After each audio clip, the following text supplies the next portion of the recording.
আসসালামু আলাইকুম। ওয়ালাইকুম আসসালাম। তোর বোন মাশাআল্লাহ অনেক সুন্দর, একদম পরীর মতো। যদি সুযোগ থাকতো তাহলে আমি একবার চান্স নিতাম। কথা ছিল মোটরসাইকেল দিবে, এর আগেই আমি মোটরসাইকেল চাই, নাইলে এই বিয়ে হইব না। বিশ্বাস করেন ভাইজান, আমি লোন উঠাইতেছি, আপনার মোটরসাইকেল আমি কিনা দেবো। এই সব কথা বাদ দে, এইরকম ফকিন্নি ঘরে ছেলে বিয়ে দিমু না। কিন্তু তো আপনি ভিক্ষুকের মতো ভিক্ষা চাইছেন। আমি ভিক্ষুক? হ্যাঁ আপনি ভিক্ষুক। আপনার কি লজ্জা করে না? আপনি যে যৌতুক চাইছেন। আদনান চুপ কর, কিছু মনে করেন না, ও তো ছোট মানুষ, তাই এই কথা বলে ফেলছে। আঙ্কেল চুপ করেন। এরকম ফ্যামিলিতে আপনার মেয়েকে যদি বিয়ে দেন, ওর ভবিষ্যৎটা শুধু শুধু নষ্ট হবে। এখান থেকে বের হয়ে যান আর অন্য কোথাও যে ভিক্ষা করেন যান।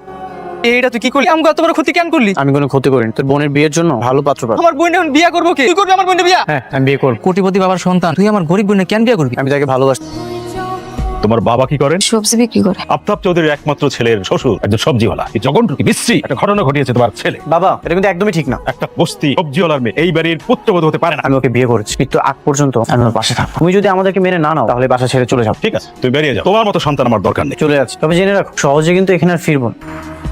কোনো সমস্যা হলে জানিস। ভাইয়া আব্বার দিকে খেয়াল রাখিস, কত খালি কান্না করে। আচ্ছা ঠিক আছে, আমি তাহলে যাই, ভালো থাকিস। আপনার আমার বিয়ে করাটা উচিত হয়। তুমি কেন শুধু শুধু নিজেকে অপরাধী ভাবছো? তারপর আপনি তো আমার থেকে অনেক ভালো মেয়ে পাইতেন। আমি খুশি মনে তোমাকে বিয়ে করেছি। সালমা এখন কি মনে হচ্ছে জানো? তোমাকে যদি আমি বিয়ে না করতাম তাহলে এত সুন্দর একটা জীবন আমি উপভোগ করতে পারতাম। আপনি যে বড়লোক বাড়িতে ছিলেন, সুখে ছিলেন না বুঝি? ছিলাম। এই যে তুমি রান্না করছো, তোমার পাশে আমি বসে আছি, আমি কখনোই আমার বাবা মার এমন মুহূর্ত দেখিনি। আমার বাবা আমাদের বিয়েটা মেনে নিলেন না। কেন মেনে নেয়নি জানো? অহংকার। এই অহংকার একদিন আমি ধ্বংস করে দিই। সালমা কি হয়েছে তোমার? মাথা জানি কেমন ঘুরাইতেছে, বাম পাশে ব্যথা হতো। কি কোনো সুসংবাদ পাবো নাকি? আপনার কি মাথাটা ঠিক আছে? কি হইতেছে নিশ্চয়? ম্যাডাম সবকিছু ঠিকঠাক আছে কিনা? সবকিছু স্বাভাবিক আছে, কোনো সমস্যা নাই। দোয়া করো আজকে যেন চাকরিটা হয়ে যায়। ইনশাল্লাহ। আমার মন বলতেছে তোমার চাকরিটা হয়ে যাবে।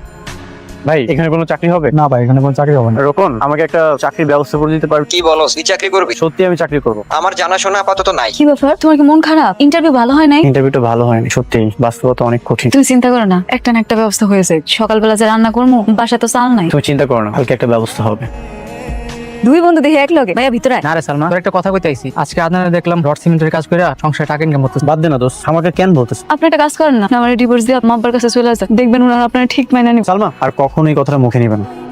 ভাই শাড়িটা লাস্ট কত টাকা রাখতে পারবে? 4,000 টাকা রাখা যাবে। সালমা আমার কাছে 500 টাকা আছে, 300-400 টাকার মধ্যে শাড়ি নাও। না থাক, কি দরকার শুধু শুধু টাকা নষ্ট কর। সালমা আজকে তোমাকে শাড়িটা কিনে দিতে পারলাম না, মন খারাপ করো না। মন খারাপ করুন কেন? যখন তোমার টাকা হইব তখন তুমি আমি কিনে দিবো। আচ্ছা ঠিক আছে।